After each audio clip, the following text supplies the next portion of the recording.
Hello students, welcome to the अग्निज online classes. और आज की क्लास में हम आगे बढ़ाएंगे क्लास 10th मैथ्स का टॉपिक ट्रिग्नोमेट्रिक आइडेंटिटीज।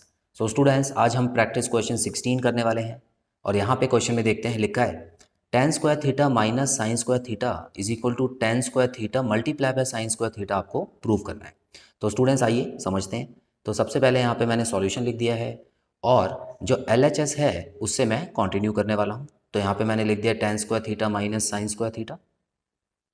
अच्छा, तो स्टूडेंट्स यहाँ पर आप दो तरीके से आगे बढ़ सकते हैं। देखिए यहाँ पर आपको लग रहा होगा कि ए स्क्वायर माइनस बी स्क्वायर का फॉर्मूला दिया हुआ है, तो ए plus B A minus B हो सकता है और उसको भी आगे बढ़ाया जा सकता है, तो आप ज़रूर ट्राई कीजिएगा।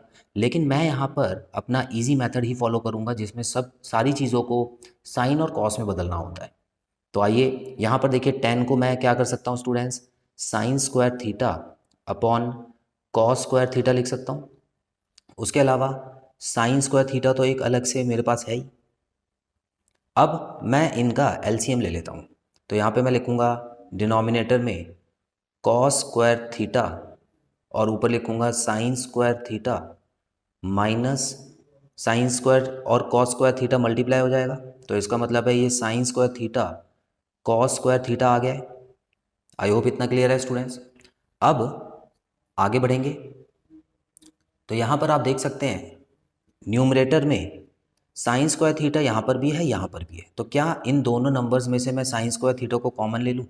तो अब कुछ इस तरीके का नज़र आएगा स्टूडेंट्स। साइन स्क्वायर थीटा को जब मैंने कॉमन लिया तो यहाँ पे तो आ गया 1 माइनस यहाँ पर कॉस स्क्वायर थीटा आ गया है। ठीक है, अपॉन में क्या लिखूँगा, कॉस स्क्वायर थीटा। अब बहुत ही सिंपल तरीके से मैं इसको सॉल्व करूँगा स्टूडेंट्स। आंसर लगभग आ ही चुका है। देखिए मुझे चाहिए क्या, tan स्क्वायर थीटा और साइन स्क्वायर थीटा, है ना, यही चाहिए मुझे। तो बड़े आराम से आ जाएगा। कैसे, देखिए एक तो साइन स्क्वायर थीटा यहाँ पर आ गया। अब मैं साइन स्क्वायर थीटा और कॉस स्क्वायर थीटा को क्या बना सकता हूँ, tan स्क्वायर थीटा बना सकता हूँ और दोनों मल्टीप्लाई में आ जाएंगे। तो इसीलिए यहाँ पर मैंने आइडेंटिटी का यूज़ किया। तो स्टूडेंट्स अब यहाँ पर साइन स्क्वायर थीटा जो पहले का था और जब मैंने इस आइडेंटिटी का यूज़ किया तो मल्टीप्लाई में एक और साइन स्क्वायर थीटा आ जाएगा और नीचे कॉस स्क्वायर थीटा आ जाएगा। स्टूडेंट्स कुछ क्वेश्चंस में मैं यूजिंग आइडेंटिटी वाली लाइन नहीं लिखता हूँ, लेकिन इसका मतलब ये नहीं है कि आप भी नहीं लिखेंगे।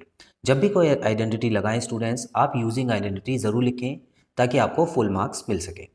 ठीक है, तो अब मैं क्या करूँगा, इन दोनों में देखिए है तो सब मल्टीप्लाई में, तो इन दोनों को मैं अलग करके यहाँ पर tan स्क्वायर थीटा लिख दूँ। ये लीजिए, ये हो गया tan स्क्वायर थीटा और मल्टीप्लाई बाय एक साइन स्क्वायर थीटा तो पहले से ही है। तो ये लीजिए स्टूडेंट्स, बस इतना सिंपल क्वेश्चन था। आप इसको दो तरीके से कर सकते हैं, ट्राई ज़रूर कीजिएगा। एक तो इस तरीके से, और दूसरा जैसे कि मैंने बताया स्टार्टिंग में ही, जब आपको a plus B A minus B का फॉर्मूला लगाने का मौका मिल रहा है तो आप उससे भी करके देखिए क्या आप आगे बढ़ पाते हैं नहीं। ठीक है, रुकना नहीं है। आपको ये नहीं सोचना कि हर क्वेश्चन जो है वो अलग अलग तरीके से हो रहा है।